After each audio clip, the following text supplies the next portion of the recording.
Hey guys, Jai Jagannath. Welcome to my channel. This is Mr. Colorman Official. बढ़ते हैं video की तरफ. Let's go. चलतु एवं आम Mahendra Singh Dhoni drawing T colour करवा. कलर पाई मु यूज कर डम्स कलर.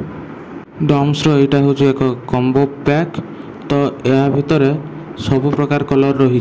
थे देखु तो या भितर रही वैक्स कलर, क्रेयन आउ स्केच एंड कलर पेंसिल. तो ता सहित गोटे ड्राइंग खाता एंड आउ गोटे पेंसिल पैकेट एंड गोटे रबर एंड कटर यह मिलूँ. तो चलतु एवं आम बनैबा कलर मध्यम. तो चलतु एवं आम आरंभ करवा. तो प्रथम मु ब्राउन कलर टी नहीं एबे ब्राउन कलर मध्यम मुझे फेस पैट टी हाइलाइट करुच्ची. तो जो जो जगार गार्ड रही गार्ड कलर तो से जगार मु गार्ड करी ब्राउन कलर नहीं नौ जो हल्का रही तो सेठी लो प्रेशर रे ताको कलर करुच्ची ब्राउन कलर मध्यम. तो देखंतु केमती एबे चली.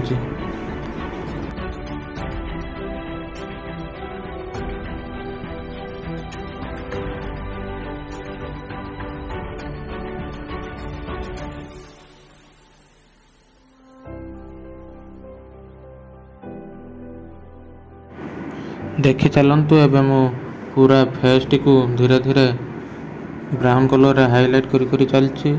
तो जो जगार लो रही कलर तो सेठी लो प्रेशर रे करुच्ची और जो हाई रही कलर तो से जगार ताको हाई प्रेशर रे करुच्ची.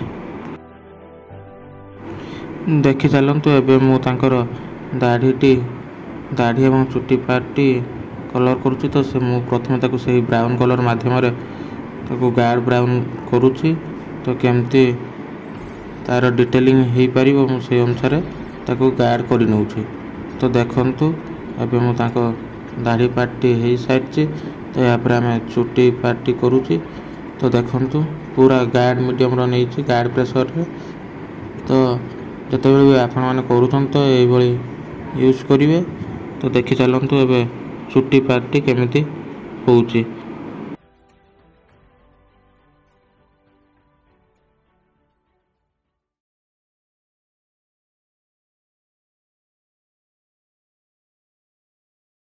एबे आपण माने देखि पारछु तांकर उभय चुटी एवं दाढ़ी पार्टी संपूर्ण कंप्लीट हो सारी.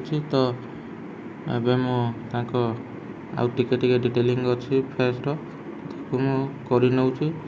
तो देखंतु आराम से ताको करि नउची. एबे बॉडी टोन कलर को मिक्स करूची. तो ताको पूरा ब्लेंडर माध्यम रे ताको साइज करुच्ची केमती करुच्ची देखंतु. आपण माने मध्य ये ब्लेंडर परिवर्ते माने टिश्यू पेपर नहीं पारिबे नहले कॉटन जो तुला मध्य नहीं पारिबे. तो मैं ब्लेंडर यूज करसी. तो देखंतु एबे तार डिटेलिंग गुड़ाक धीरे धीरे मिक्सअप करुच्ची. तो या पर हम बॉडी कलर को चेंज करवा. देखंतु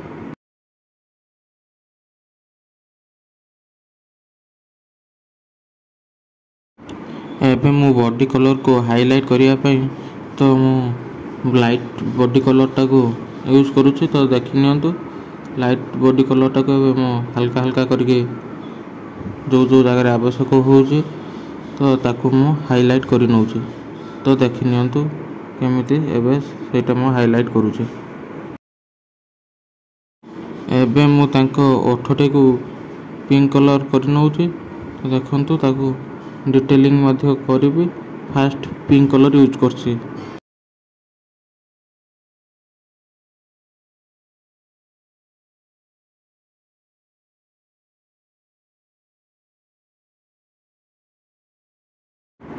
एबे मु देखन बेकटी को हाइलाइट करुच्ची. तो एठी टिके गार्ड कलर अच्छे. तो एठी ताको हाई प्रेशर रे कलर करने को पड़ो. तो देखो प्रथम मु ब्राउन कलर टी को यूज करछे. देन ताको बॉडी कलर यूज करिकी तो मु ताको क्रिएट करुच्ची ବେକ ପାର୍ଟଟିକୁ। ଏବେ ମୁଁ ବଡି କଲର୍ ଦେଇକି ତାକୁ ହାଇଲାଇଟ୍ କରୁଛି, ଦେଖି ନିଅନ୍ତୁ। ତ ଏଠି କିଛି ମାତ୍ରାରେ येलो कलर आवश्यकता थिला, तेणु येलो कलर टिके देकी ताकू मो हाइलाइट कर नउछि। एबे मो पेपर ब्लेंडर माध्यम रे तो ताकू मिक्स करके हाइलाइट करूछि, देखि नियंतु। ताकू मिक्स अप करके केमति मो हाइलाइट करूछि।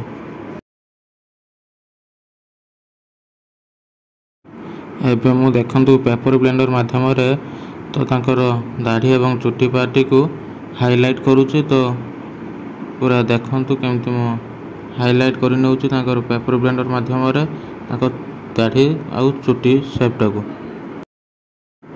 एबे देखंतु मो संपूर्ण मात्रा रे पेपर ब्लेंडर माध्यम रे तो चुटी और दाढ़ी को हाइलाइट कर नैछि।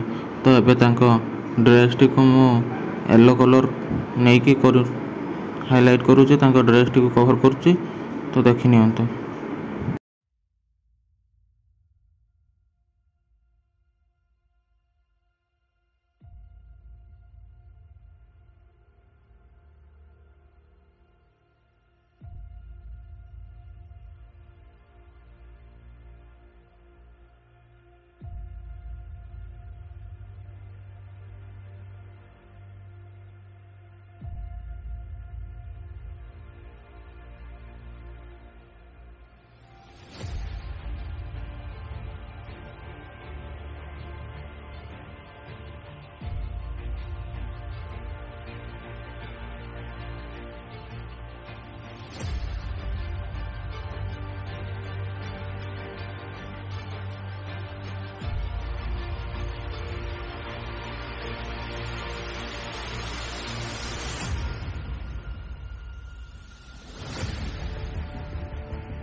एबे देखंतु मु तांकर चुटी एवं दाढ़ी को हाइलाइट करिया पई ब्लैक कलर टी को यूज करूची।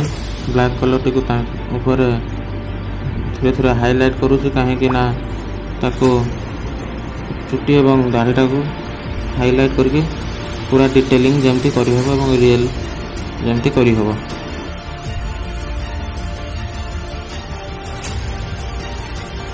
देखंतु एबे तांकर संपूर्ण दाढ़ी पार्टी डिटेलिंग हो जाए ब्लैक कलर।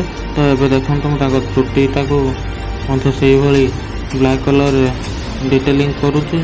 तो थरे क्लियरली देखि नियंतु केमती एको डिटेलिंग करूची।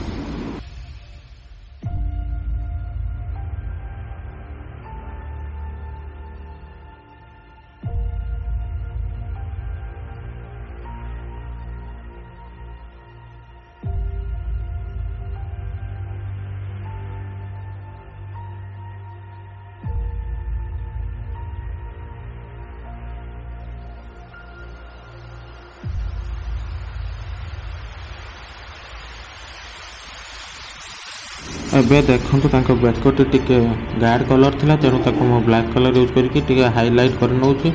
तो देखंतु एबे बेकटा को केमती मो ब्लैक कलर यूज करके टिके हाइलाइट कर नेली एवं क्लियर एबे देखा जिवो कि संपूर्ण मात्रा रे बेकटी ओरिजिनल बोले। तो देखंतु एबे तांको फेस एवं ड्रेस पूरा जेमती ओरिजिनली देखा जिवो। तो सही हिसाब रे मो एबे ब्लैक कलर रे तांको कान दुईटी हाइलाइट करूची एवं ता सहित तांको फेस टी को मध्य हाइलाइट करूची। तो जेमिति से ओरिजिनल लुक रे देखा जिवो। तो एबे देखंतु केमती हेइची।